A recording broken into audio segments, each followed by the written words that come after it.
Audio visual is now good to go. We're good to go. It is 6:30. We'll call the meeting to order. Go. I pledge allegiance to the flag of the United States of America, to the republic for which it stands, one nation, under God, indivisible, with liberty and justice for all. All righty.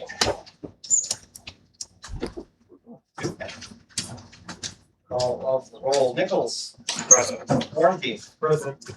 Edler. Present. Schaefer. Schaefer. You would reference. Schaefer is absent. Royce. Present. Present.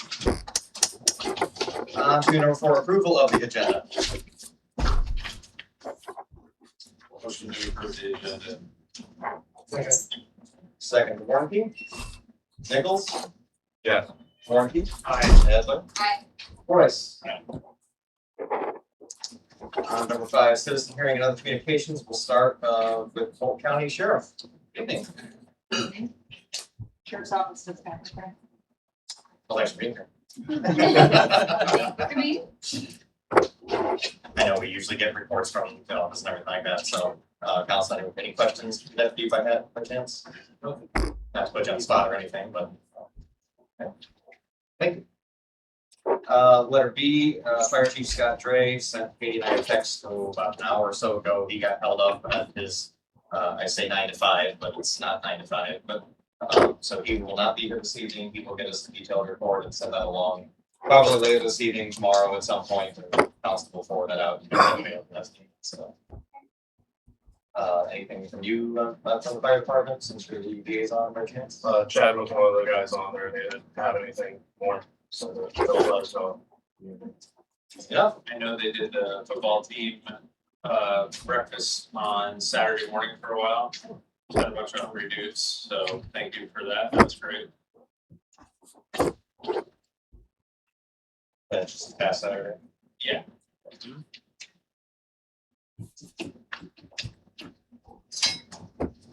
Very good. Letter C, public comments for anything not on the agenda. Referenced in the last several meetings, but just to refresh anybody's memory. Public comment session, you're welcome to say anything or bring any questions forward. It is not a question and answer session. I know in the past we've been a little lenient on that as far as answering some questions. If we've got answers to them available, we won't be doing that moving forward. You're welcome to say anything. If you have anything to bring to council, and staff or council members can follow up with you at a future date if that be necessary. So with that being said, is there anything public comments this evening? Sir. Keith Brown, 802 Northeast Elm Street. I am standing to speak about July 3rd. Multiple Elkhart residents experienced sewage backup during a lift station event that we would expect would generate pump logs, alarm logs, response times to those alarms, maintenance records, and incident reports. After requesting these records through records under Iowa Open Records Law, the city produced a single page. Further, the city has declined to confirm whether additional records exist, and later stated they would not respond to any other emails regarding this request. A petition has recently been filed, the Judicial Enforcement of Chapter 22 in Polk County District Court on August 10th. This petition asks the court to determine whether the city complied with Iowa's transparency requirements and whether any additional responsive records should be produced.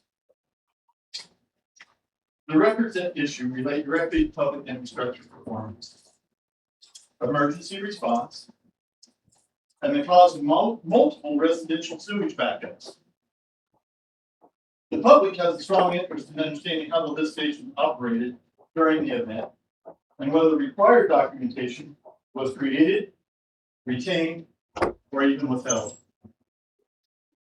Several residents, as you know, have filed tort claims against the city regarding this July 3rd sewage backup incident. The city's insurance carrier recently notified these claims to us citing an act of God defense. I mean, first of all, I'd like to know if you think rain is an act of God defense. That's the sole defense for our sewage backup. That's what the city's insurance ICAP claimed. This denial was issued without providing the residents with underlying operational records that would normally document how the lift station performed during that event. I cannot begin to explain my disappointment in these proceedings. I would think we would want to be transparent. I would think we would want to protect our property values, the city of Elkhart's property values. This affects every single one of us. This doesn't just affect me or my neighbors. It affects every single person in this town. And I'm very disappointed in the reaction that we've gotten and the response or the lack thereof. And I implore you to provide the record that you have. Iowa Administrative Code 567, Chapter 63. Cities in Iowa must keep detailed maintenance logs for municipal lift stations, something that we requested. 10 seconds, Council Brown. It tracks pump station performance, satisfies DNR wastewater monitoring rules, and reduces legal liability, which we are trying to do. Thank you. Thanks, sir. Additional public comments this evening? Sir. I was also, I'm 402 absent. I was also affected by the backwater and sewage stuff. Just had some stuff written down here. I just want to go over July 6th. I emailed the council asking the city if they require backwater valves for new homes or existing homes. I understand Iowa has adopted the uniform plumbing code, which includes the recommendation for backwater valves. After further research, I learned that adopting the code recommendation doesn't automatically translate into local policy. It's a separate decision the council has to make something. Since then, I've done research on costs. Installation typically runs between 1,500 and 2,000. I've even heard up to 8,000. That's something about to that require two backwater runs. And the ongoing maintenance runs anywhere between $100 to $200 a year. Even over a lifetime, the cost is nowhere close to $30,000. The cost of repair is on a basic.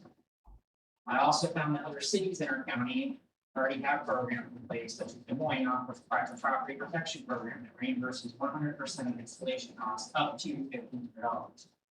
Cedar Rapids offers a similar reimbursement up to $800 that will simply just bring us in line with our neighbors already currently. I'd ask the council to consider a similar reimbursement program here covering full cost of installation where possible. But I'm open to whatever the council determines is fair and sustainable for the city. So then I'd like to ask the council to discuss this further since our last conversation, and you mentioned maybe a specific timeline revisiting this. And that's all I got. Thanks, sir. Any additional public comments this evening? Well, John Johnson, I want to reiterate the question I had for last month. How did all the stormwater get into the sanitary sewer? They're two totally different systems. We've never got a response, no kind of answer at all.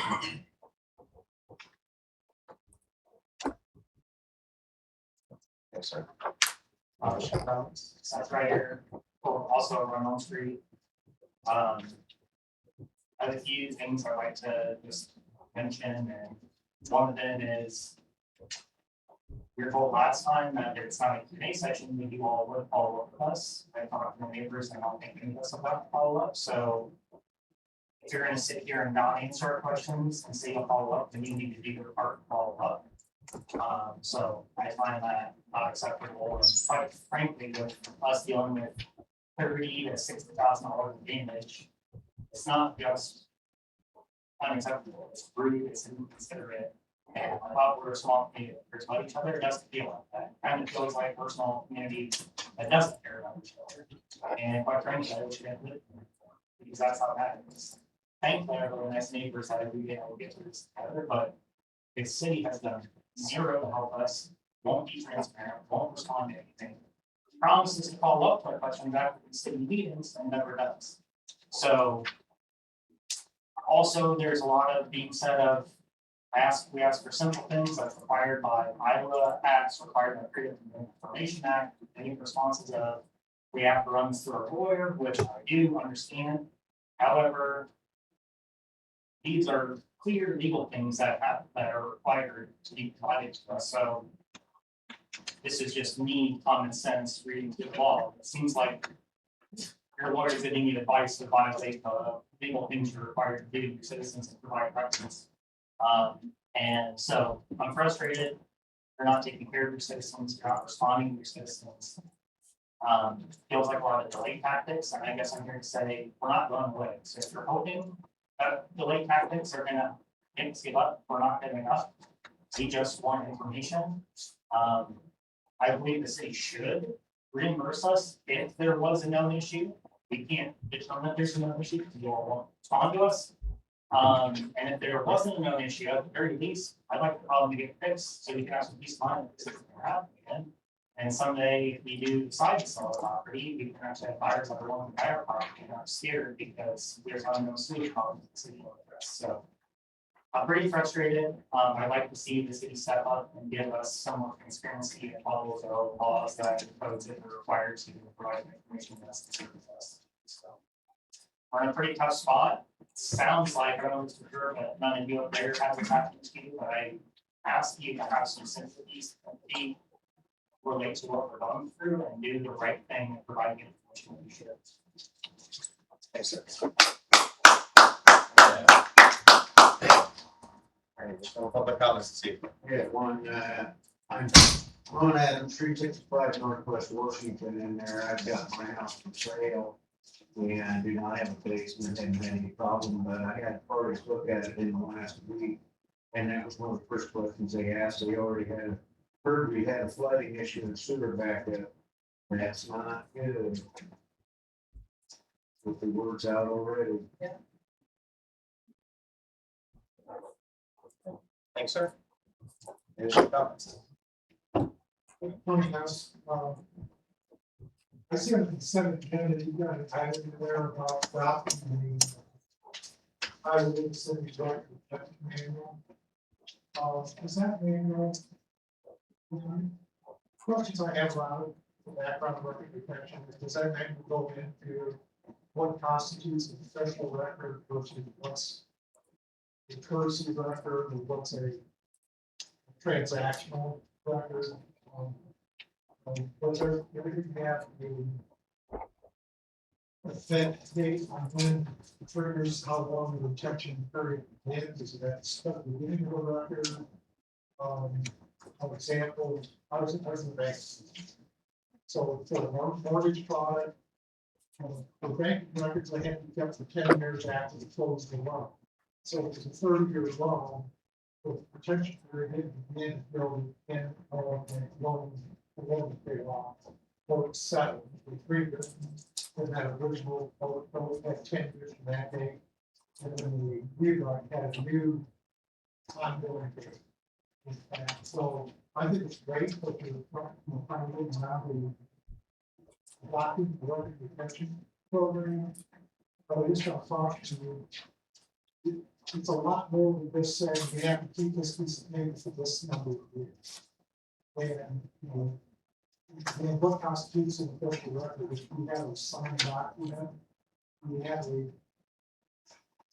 enforceable imaging system where you can transfer that document from electronic form and keep the electronic form as the official record.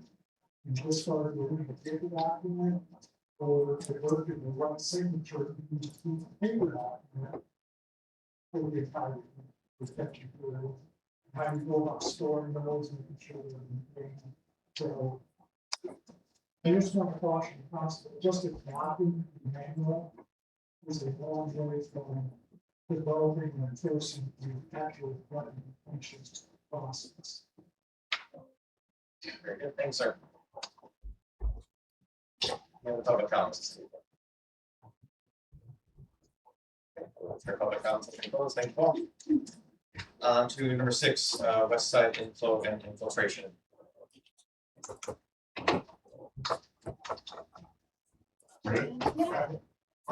Soon everybody understands the issues that are in here. Katie and Ron asked me to come up and meet with them, go around town, and kind of look at the issues that were going on. Go around with Ron, kind of go in the area where people had the sewer backups and kind of already come to the conclusion, you know, that the lift station backing up the sewer backups. So the question at hand is what causes the lift station to fill so quickly. And my apologies, we know who you are, can you? Oh, sorry, yes, I'm Jordan Pappas, engineer with the engineering. Long time city engineer. So, you know, Ron's initial reaction was, I've never seen the water in the station rise this fast before, so. Clearly the water getting into the system very quickly. There's two ways that water gets in, storm water gets into the sanitary system, so either through infiltration or inflow. Infiltration is a slower process that needs to drain through the groundwater, seeping in through cracks in the pipe or cracks in the manholes, cracks in services. While inflow is quicker, influx of water, so it's coming in through a direct connection, either a storm sewer intake tied into the sanitary sewer, some front drain line from the house, or some other cross connection, somewhere in the right, whatever. So quickly determined it's probably likely this case, you know, problem that here is caused by inflow. So we want to look at what we can do to tackle inflow, as well as infiltration, but inflow being the bigger problem. So we did a study back in 2020 and 2021. We televised the entire west side of the city. Put together some recommendations for the city to do some sewer rehabilitation. At that point in time, it was lining certain segments that had a lot of cracks or holes or other problems showing infiltration. Doing some manhole repairs, same thing, the cracks in those areas that might see, we've seen some infiltration in there. Not a lot of inflow though. At that time, we didn't think it was that big of a problem. So kind of went back this last couple of weeks and looked through those videos again, seeing if we could find anything in there that maybe showed signs of inflow. We did see a bunch of services on there that maybe on a block that has 6 homes, we had 8 services. So there's probably 3 or 4 blocks in town that we recommend you guys take a look at, and I'll kind of make it on and say, hey, where's this one going to? If we don't know, we can go knock on doors. See if we can figure out some of these services are actually tied into storm services down there. So that's what I would attack number 1, to look any through to see if we can knock out some of this. Second item would be going in and doing some more televising. We televise the west side of town, which we think is probably the biggest source of inflow, just because it's older, has more issues with the system, didn't have as good a code as built, but also what we call midtown, it was east of the man. We could probably check that out too, because 30 years old now, there's some issues there too. So gave the city a price on and I call it about $3 per foot, but it depends on your pattern and time you know what you do. The next item we can do would be smoke testing. Smoke testing, you put a smoke machine on a manhole and then you can plug the other ends and see it's smoke, not real smoke. Look for areas where smoke's rising out of the ground or through people's drains or things of that nature. Kind of give you a sure sign that there's a cost in there too. So I know the city's worked with rural water system before to do that. I think at no charge, there's low cost. I would recommend, talking to them first and seeing if they can do that for you. If not, me and Kate does those services too, and I can provide you guys to do that if you want to do. Typically do that in dry weather, which is good now, obviously, but we want that ground not be saturated, so that's more of that smoke as a surface. Final thing is flow metering. Being can also help with flow metering. It's a little bit less precise, but it's another good way to see if you can kind of isolate different lines of your sanitary sewer system to see where you have high flows coming in. If you have one manhole, you put 1 meter here, 1 meter here, you get a lot of flow here and not here, you can start tackling that line instead of just seeing what's coming in from the station or one of the trunk sewers further downstream. Besides that, it's still recommend tackling infiltration. It's been 6 years since we reviewed those videos. The line's probably going to get worse over that amount of time. You can try to re-video some of them, but you're probably going to see the same thing we saw 6 years ago. So I recommend, once you kind of do a little bit more study here, tackling both inflow and infiltration, tackling your worst ones first. If you get longer, you guys can save up money to do that, but, probably if you can, like, start a program. We're gonna tackle $100,000 next year. And just kind of take care of every issue you have, especially in your part of town. But honestly, that's dependent on your funding bill, so. It's kind of what I put together for you guys, and you probably saw that in the letter I sent, but I'm happy to answer any questions or talk about anything more detail if you want. Are you allowed to ask any questions? At this time, no, I'll make the motion, council first.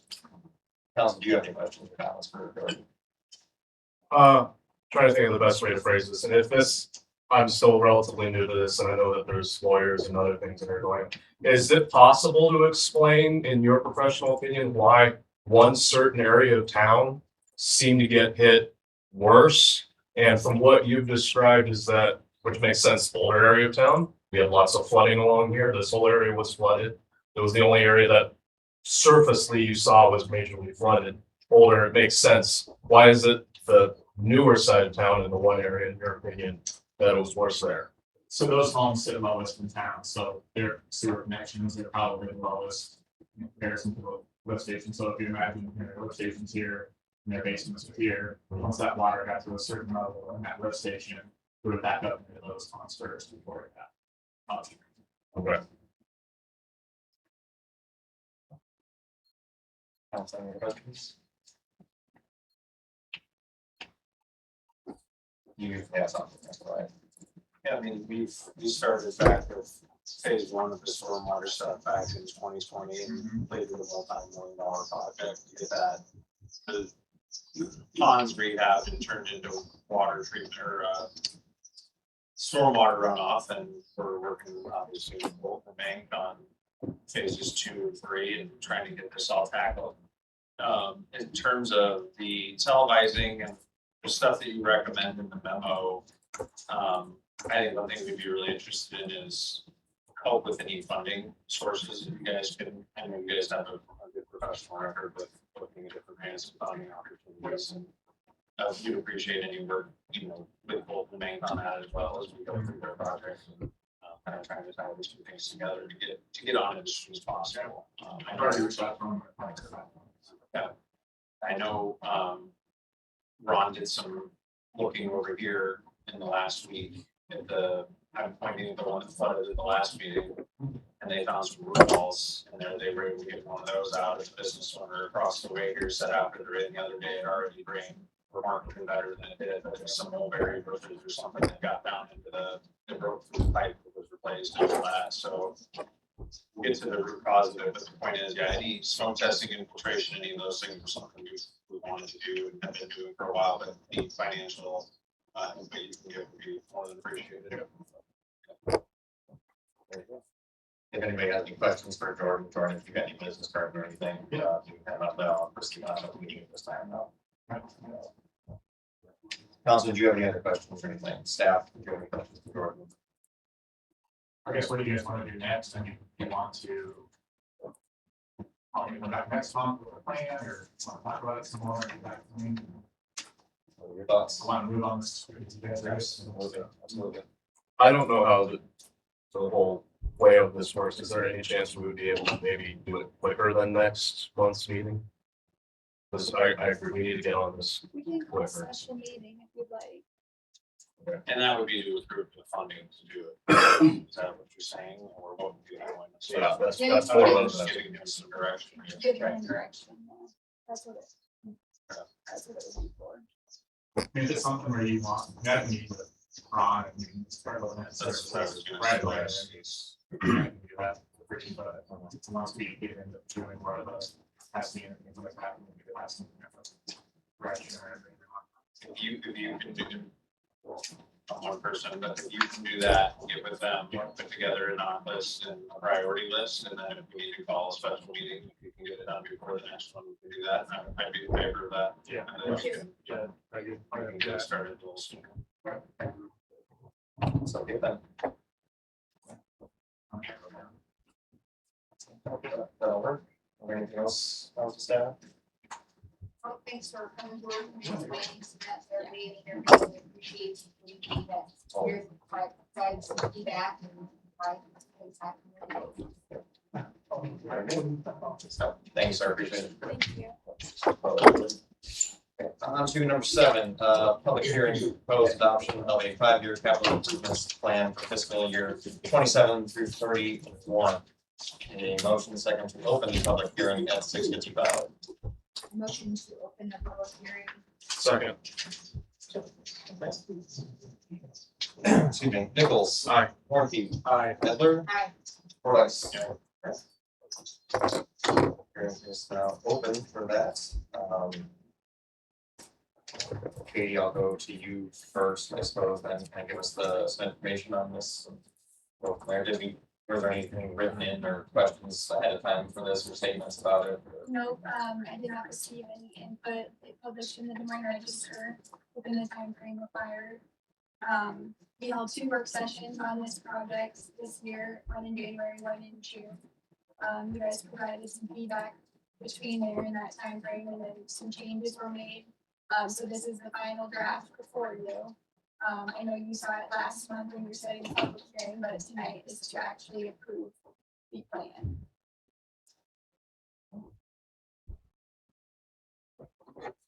Are there any comments from the public hearing for the CIP?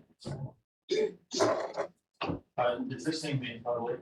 Yeah, absolutely. It's Where can I access that at? So once it's approved, we can put it on the website. And I know it's approved.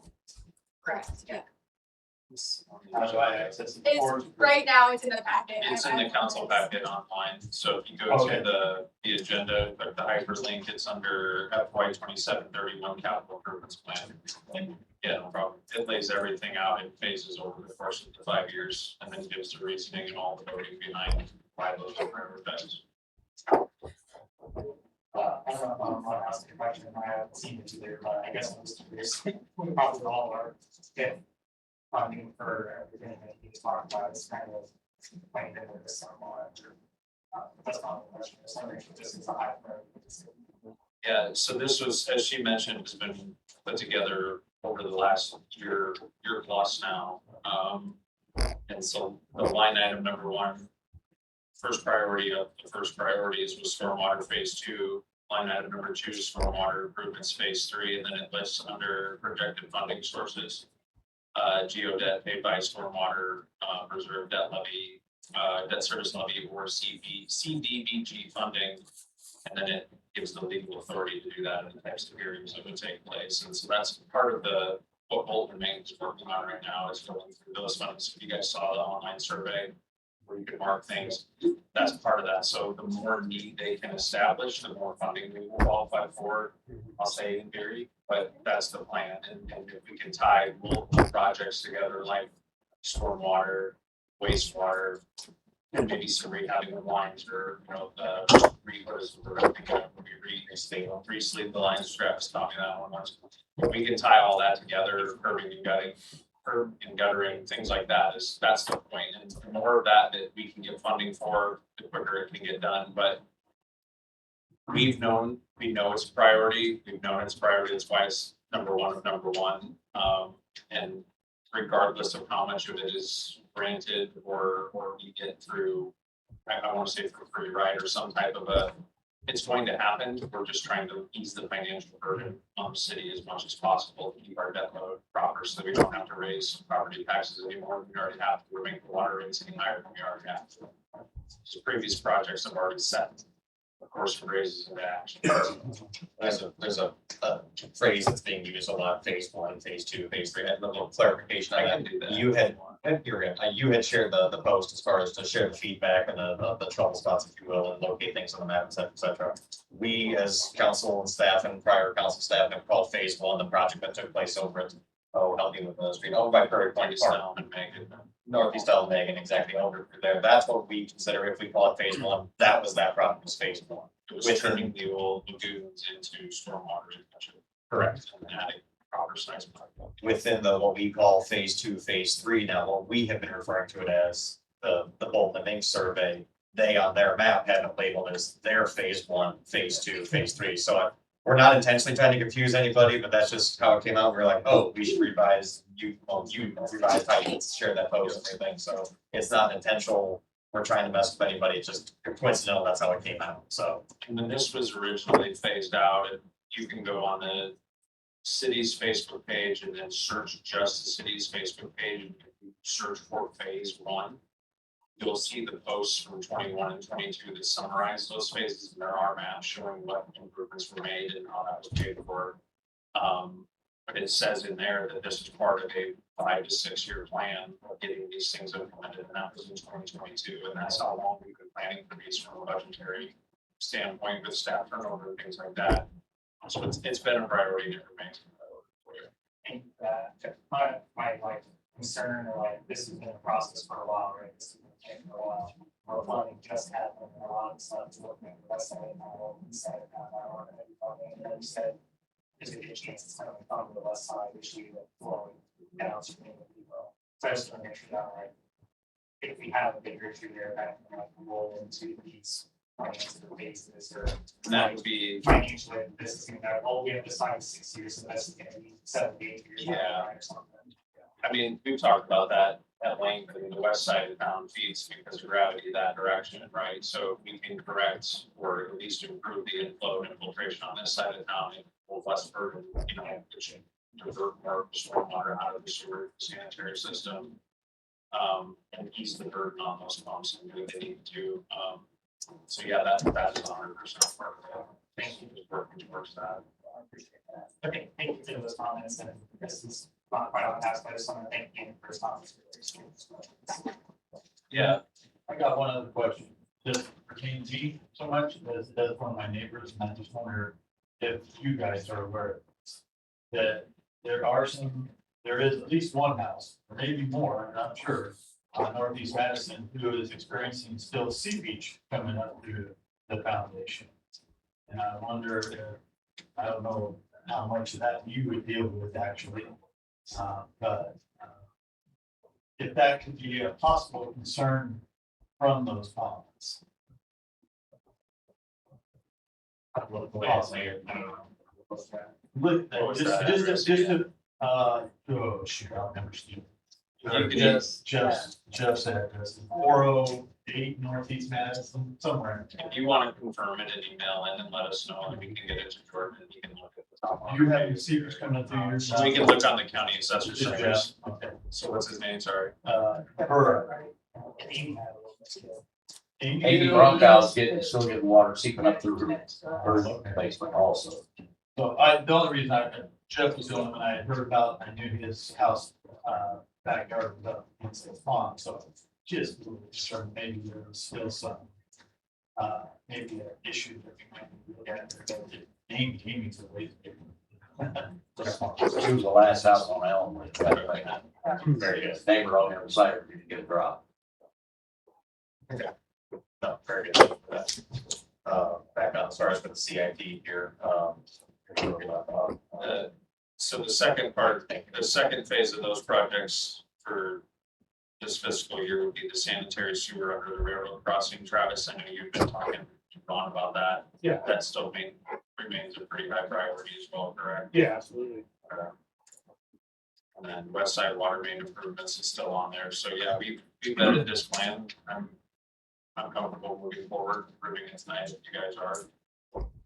Any comments? And then the conversation, we're all on the same page. Yeah. The two priorities we're seeing forward. Anything else to add or comment or? Doesn't have any more comments. Okay, if there's nothing further then, 7:04, we will, motion second to close the public hearing. Council, if you like, it's up to you. Motion to close the public hearing on the proposed adoption of 5-year capital improvement plan. Second. Nichols? Aye. Warnke? Aye. Edler? Aye. Horace? Public hearing is now closed. Brings us on to number 8 then, resolution 2026-51, resolution, to adopt fiscal year 27 through fiscal year 31 capital improvements plan or the CIP. Motion to approve resolution 2026-51. Second. Second, Edler. Nichols? Aye. Warnke? Aye. Edler? Aye. Horace? Aye. You're good. On to number 9, consent agenda. Council, did you have anything that you want to pull out, discuss, comment on, anything? If not, somebody take it away.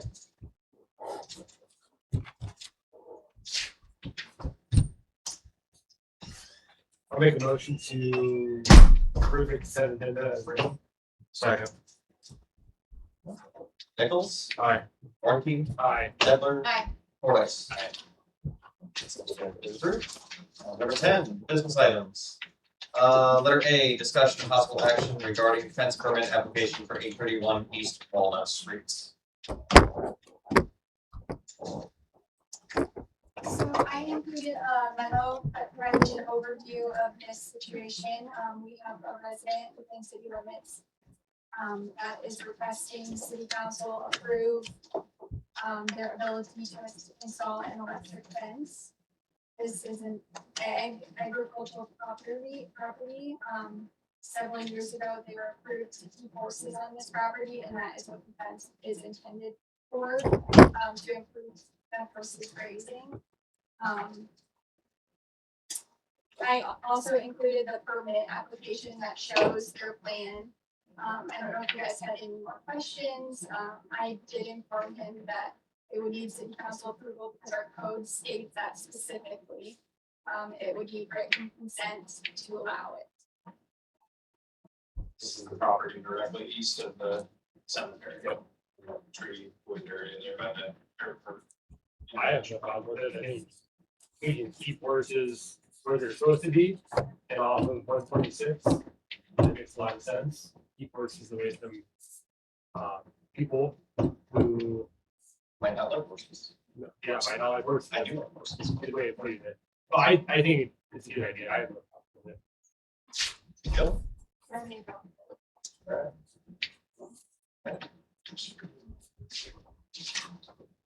Can I get some possible action then on letter A, business item number 10? Motion to approve or? Motion to approve. I motion to approve fence permit for 831 East Walnut. Second. Nichols? Aye. Warnke? Aye. Edler? Aye. Fordice? Mr. Baskin says, thank you, contingent on the approval of this permit. He's getting called out and spoken to me last week about this, so. Good. Letter B, discussion and possible action regarding waiver of utility late fees, 403 North Grant Avenue. So, there are several of these on the agenda this month. I just happened to be a coincidence that I had several of these asking to have their utility late fees waived. I provided some background on the situation with this property. So they had, an outdoor water feature that was leaking. And they wanted to determine the cause of it prior to paying their bill. They ended up paying the principal balance on the bill, but they wanted to ask for city council approval to waive the penalty. I included some of the correspondence that was between the deputy clerk and themselves. Some of the conversations were via phone call as well.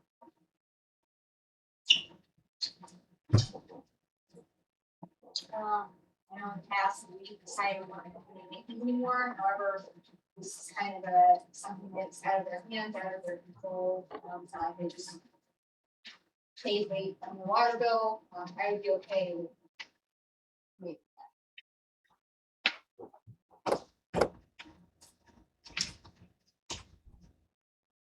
It wasn't, I didn't see it clearly put in, so maybe it was probably one of the phone calls.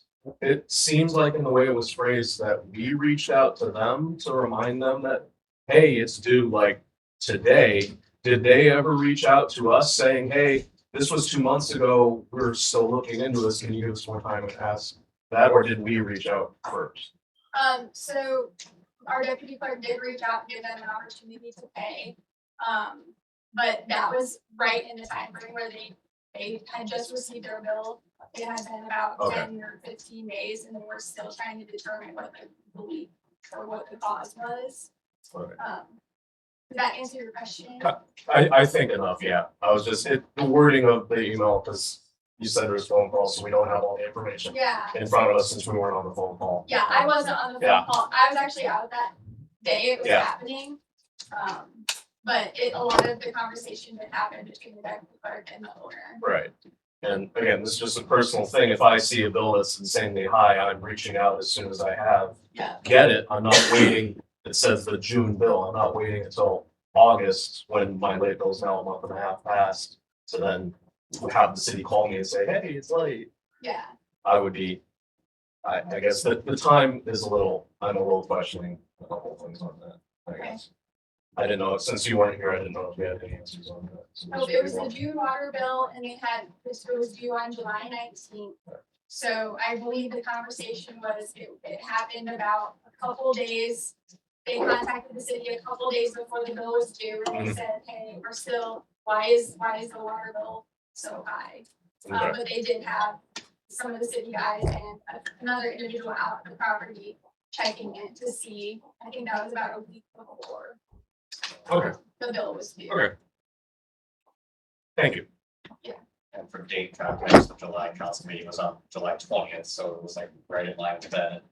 Not too late, but too late to fit on, but it was right in that, what's going on. It's Correct. The way I'm understanding as well, so. Yeah. Okay, I have no input, council, it's your decision, your discussion.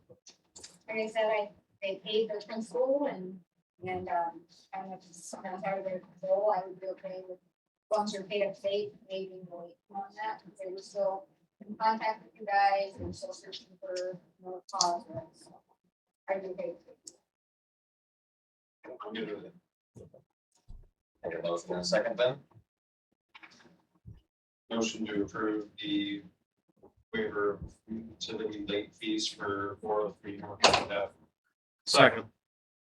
Second to Nichols. Nichols. Aye. Warnke. Aye. Edler. Aye. Fordice. Letter C. Excuse me. Discussion and possible action regarding waiver of utility late fees for 1510 West Walnut Street, Suite 106. So this particular situation, the owner, reached out and had supplied us proof that the check he issued, was lost in the mail and should have arrived on time, and it did not, based on the mail error. And so that is why he's asking for his penalty to be reversed, because he made a good faith effort to pay it on time. Any discussion? If not, Again, kind of out of their control, they tried proof that they paid it, and just kind of missed us by mail, so I did it, they, Yeah, no problem. Motion to waive the late utility fees for 1510 West Walnut Street, Suite 106. Second. second to Warnke. Nichols. Aye. Warnke. Aye. Edler. I, Fordice. Mr. Fordice, can you take about a half step to your left? Am I blinding you? No, I'm stating Mr. Reader, writer. Oh, am I blinding you? Oh, No, you're trying to use me as Operation Golden Shield. I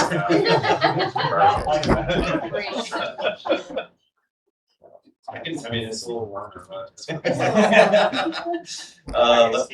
Letter D, discussion and possible action regarding waiver of utility late fees for 221 Northeast Megan Avenue. So this is a similar situation. This resident had provided proof again of the check they issued through their bank. It was intended to arrive on time and it did not due to a mail processing error. Motion to waive the utility late fees for 221 Northeast Megan Avenue. second, Nichols. Aye. Warnke. Aye. Edler. I, Schaefer is absent. Fordice. Letter E, resolution 2026-54, resolution adopting a utility billing and payment policy for the city of Elkhart, Iowa. However, So because we have been receiving multiple requests, I think it would be appropriate to approve a policy where internally the staff can have, if you read the policy, it includes a one-time forgiveness program. So that one time throughout the history of the account of them owning property, they would be allowed a one-time forgiveness to have their penalty waived. And then we would note the account and not allow another one. This also was a comment in the re-audit from 2024. they recommended the adopted policy or procedures put into place to have an approval, some type of approval system for when those penalties get removed. And also, I believe it helps, with efficiency purposes for you guys, so we don't have to bring these forward every month, when they are present. Council discussion or questions? Motion to approve resolution 2026. Second. Nichols? Aye. Warnke? Aye. Edler? Aye. Fordice? Letter F, resolution 2026-55, a resolution approving nuisance abatement. So there are two new properties up for, that have not responded to the initial first and second notices. So this would be, again, we've gone through this process multiple times. This would be a third and final notice from the city attorney's office. And I believe I sent the, Google Doc letters out to you guys prior to review. Council questions, comments? If not, take it away. I have a question. I don't know how this would work. Is it possible to separate two addresses when we're discussing this instead of grouping them together? Because I have some questions on the 368 main address that, and since Harrison's not here, I haven't been able to get a chance to talk to him, that I would prefer to, if possible, to table that one. Sure, yeah. Because when we're at the third, that means that they're not contacting us, they're not doing anything. In my opinion, they've done something, they just didn't do it to the standards that we have for code and that Harrison has enforced. And since I haven't had the opportunity to ask more questions on that, I wouldn't feel comfortable in moving forward with the Main Street one as of right now. I believe last month we did something similar where we omitted an address and approved a resolution that way, so that can be done. And if you'd like to do that, then you're welcome. You can make the motion just omitting that specific address. Yeah, motion to approve resolution 2026-55 with removal of the 368 main address. Until next meeting. Okay. Second. Second, Fordice. Good, Deb? Yep. Okay. Nichols? Aye. Warnke? Aye. Edler? No. Fordice? Alrighty, letter G, ordinance number 2026-6, an ordinance amending the code of ordinances of the city of Elkhart, Iowa by adding chapter 154 pertaining to temporary storage containers. So this is on the agenda, for its first reading consideration. We discussed being proactive in, your intention to, put a temporary storage container ordinance into place, for just being proactive, and this aligns with what a lot of what other communities are doing right now as well. And so this ordinance has been reviewed by, the attorney, and he provided edits since then. Those have all been incorporated, and this is the final draft. So. And I did recommend spreading out the readings, just because it's a change. It's a change within the community, so it allows more time for public input. Do we know if there's anyone in town that would be in violation now? Because again, this was a proactive thing. I'm not aware of it. I haven't seen it. Trying to get ahead instead of being Correct, yes.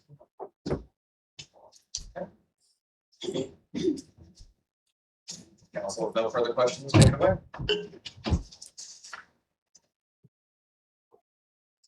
Motion to approve ordinance 2026-6. First reading. First reading. Second. Good. That's You're good. Nichols? Aye. Warnke? Aye. Edler? Aye. Fordice? Reading is approved. On to number 11 then, discussion items, snack attack fuel station. Katie, did you have anything on this? Brad, since this is your longstanding deal, do you want to start? Who wants to give us an update on this? So I did provide a memo that our bonding attorney wrote out this afternoon. And she just provides some general guidance on what our options are moving forward. If you would like to discuss making an amendment or making an amendment to the agreement or something alternatively. I guess for discussion purposes, I didn't know if Brad wanted to add anything. Yeah, I'm just trying to pull it up here again. My internet shut off at 4 times now. This. Super helpful. Oh, you printed it out.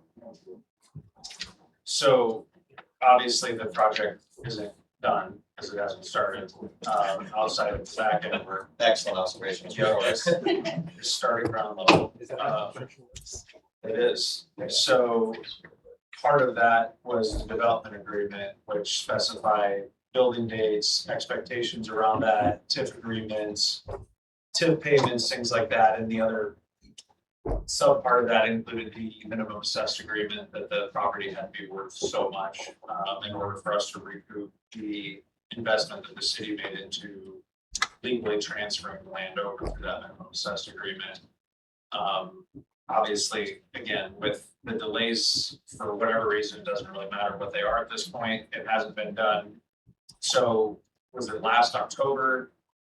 We talked about, should we amend the date on the development agreement? And then we talked about it again in the spring and decided not to do that quite yet because we didn't have anything further, putting another, well, it cost money, a couple lawyers, 2 lawyers, putting more money into amending an agreement again when we didn't have any clarification or dates seemed silly. Well, we're to the point now where we're not going to be, I don't want to say held hostage, but we're not just going to sit around waiting forever. We do need to be proactive.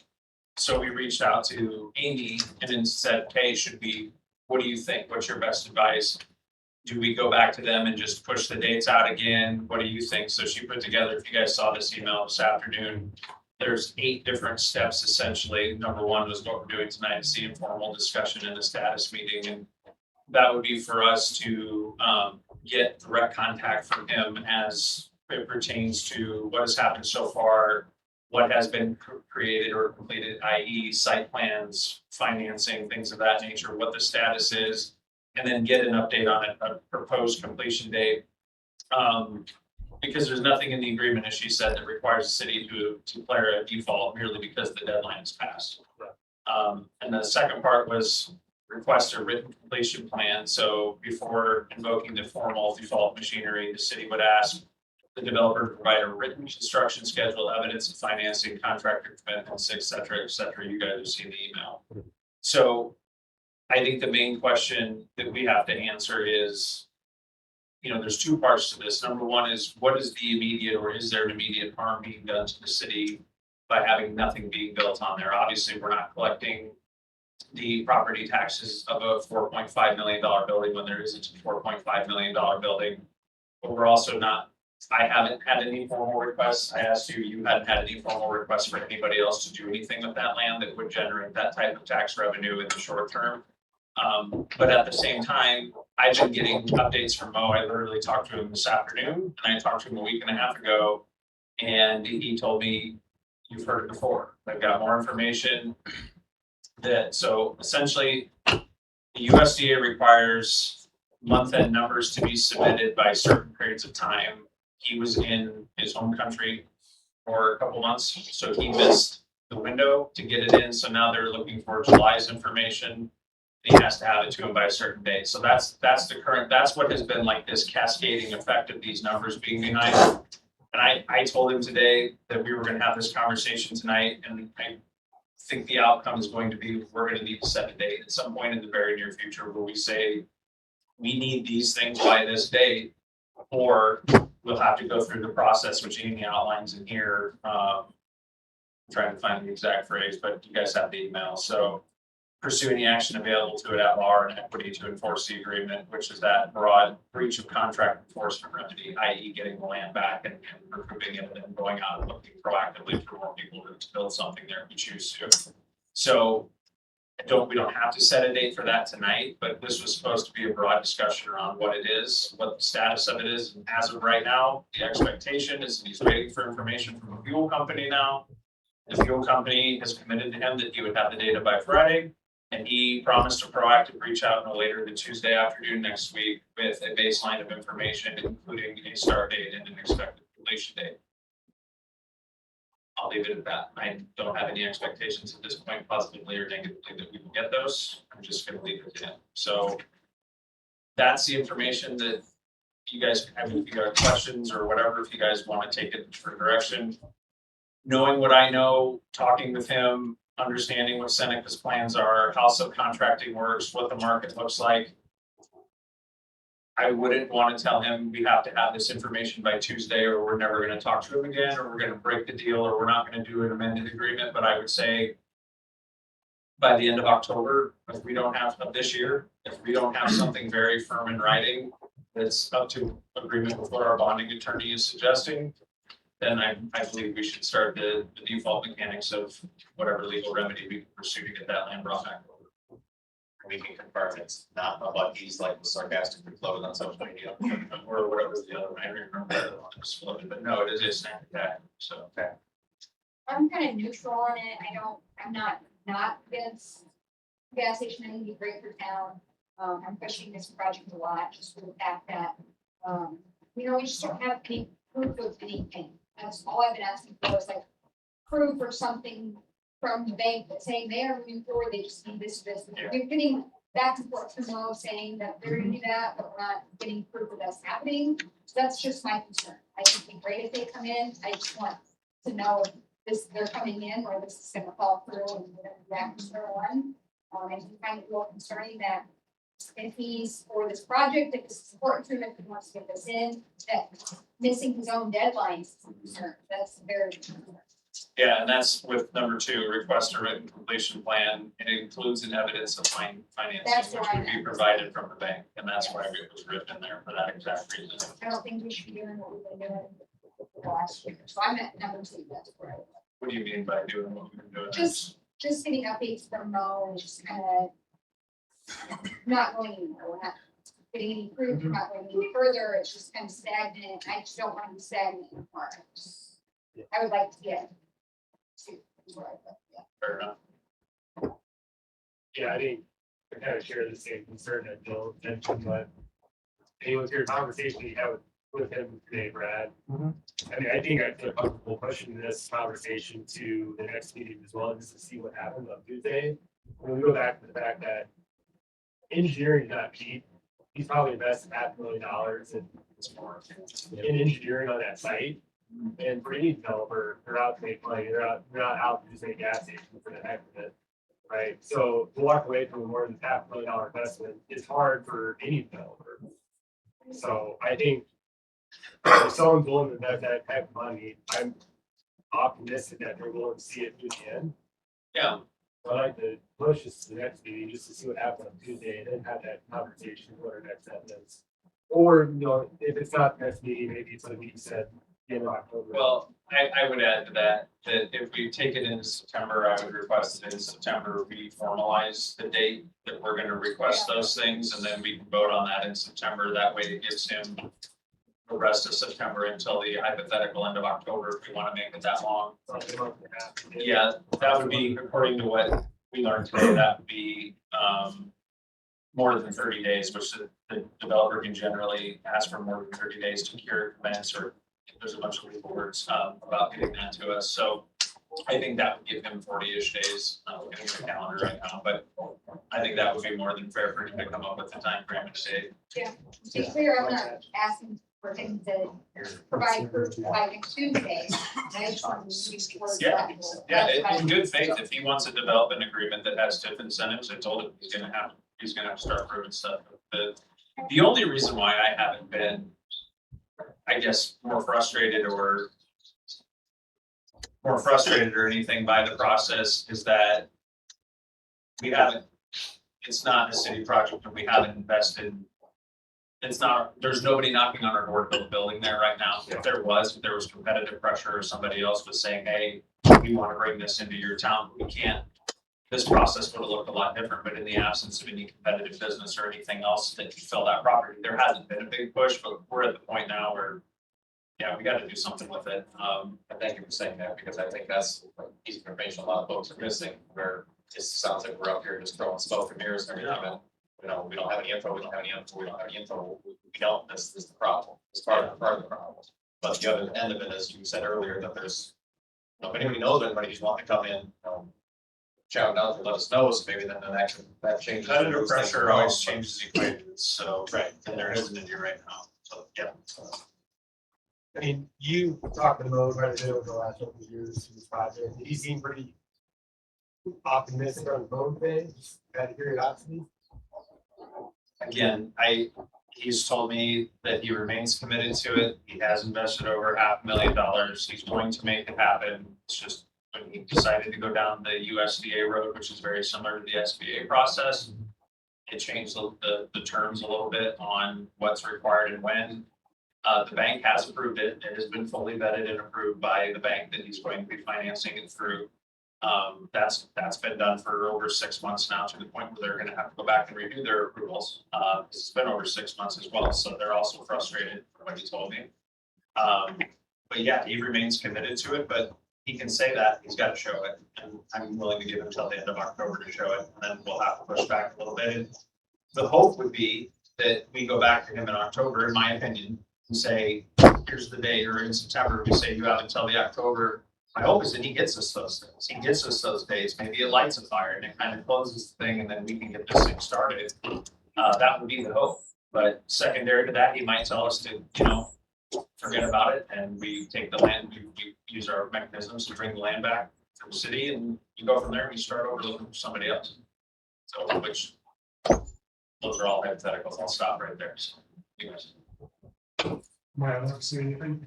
Take one quick comment, just to trade your hand, yes, sir. Okay, well, my name's Dale Shahan, I'm with the Casey's Corporation. Well, it does, Casey's is going on the other side of the bridge over there. It's just that it's too long. Casey's will get established. And this one will just sit there, they can run down. So the bank and the USDA and Mr. Shaw are all familiar and aware of those projects and do not have those concerns because it's in town. Yeah.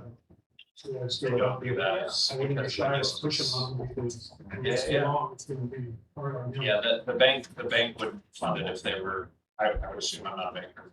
I'm gonna be careful how I say that. I don't think the bank would fund it if that's the case, but that's between him and the banks and all that. Yeah. You know, we would want the project obviously to be successful because of the way that tax revenue is generated, but I get what you're saying. Wrap this up 30 seconds, council, anything else, any other questions, any other desires? Okay. So if we could get an agenda item for September with the proposed date at the end of October, we can have that discussion and draw exactly what we'd like to ask for. Within this direction, or we can use this as a template as well. Okay. I would be fine with that. In the meantime, Casey's Corporation. Yes, What's up? Because you already own the lot, but it's all right to say. I say you already got 0.8 acres right What- next to what it. is the Casey's Sweet corner lot. Girl car washing, they're out, whatever. They and ourselves. Moving on. Sometimes. Number 12, agenda item number 12, reports of elected officials, city staff, and standing committees. I once again went through to review all the council reports that were submitted this month, and I was like, hey, where's mine? And then I realized I had my separate line item on the attachment. So Oh, I was like, it happened again, but no, it's separate, so you got Marissa did it. Did a great job. it. That you're blaming the rest of us. No, she did a great job. Now, I'll just kind of look left to right, if you had anything else to add, or were there any questions for anybody's? Two things I'd add to mine that I just literally omitted at the time to submit it.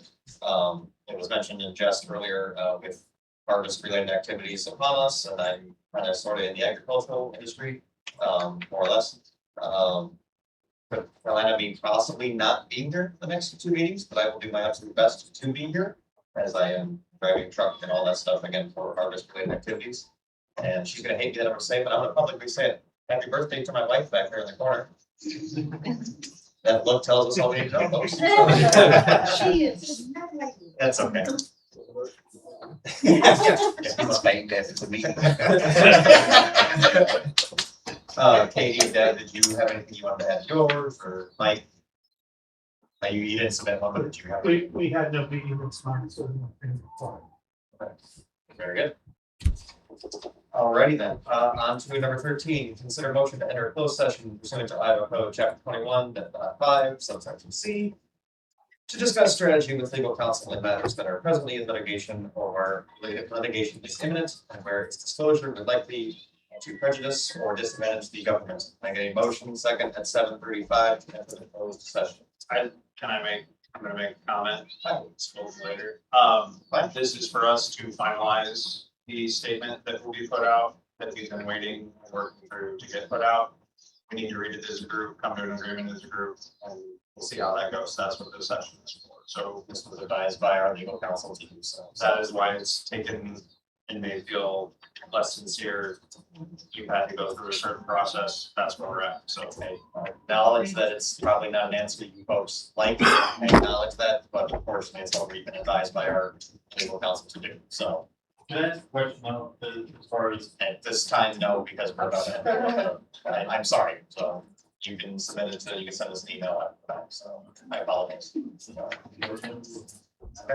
staying outside of the meeting. Yes. I've read, It's really nice out I've there. read the agenda item, can I get a motion second at 7:36 now to enter the closed session? Motion to enter the closed session. Okay. Shut the window. Nichols. Aye. Hornby. Aye. Edler. Aye. Forrest. We are now in closed session. If any of those not part of the closed session, please exit at this time. We will see if anybody's outside afterward. We can let you back in if you'd like to see the end of the meeting. So. Nobody wants to come back inside, so then moving on to number 14. Number 14, following adjournment of the closed session, council may take action on any matter discussed. Council may take action on any matter discussed during the closed session. So I would suggest that we give the direction to Tom Henderson to take a look at the edits and changes, including a little bit more verbiage, and then get his buy-in and sign off on it by the end of the week, so we can have it posted by Friday, hopefully. Second. Checking the second. Yeah. Yes, okay. Okay. All right. Aye. Nichols? Okay, don't rush me because that really annoys me. You guys do. I want to leave just as much as everybody else, but that really frustrates me when we do that. So. You said Nichols, I said aye. Warnke, Aye. Edler, Forrest. aye. Thank you. On to number 15, adjournments. Motion adjourned. Second. Nichols, Warnke, Edler, Aye. Forrest. Aye. We are adjourned. Thank you very much.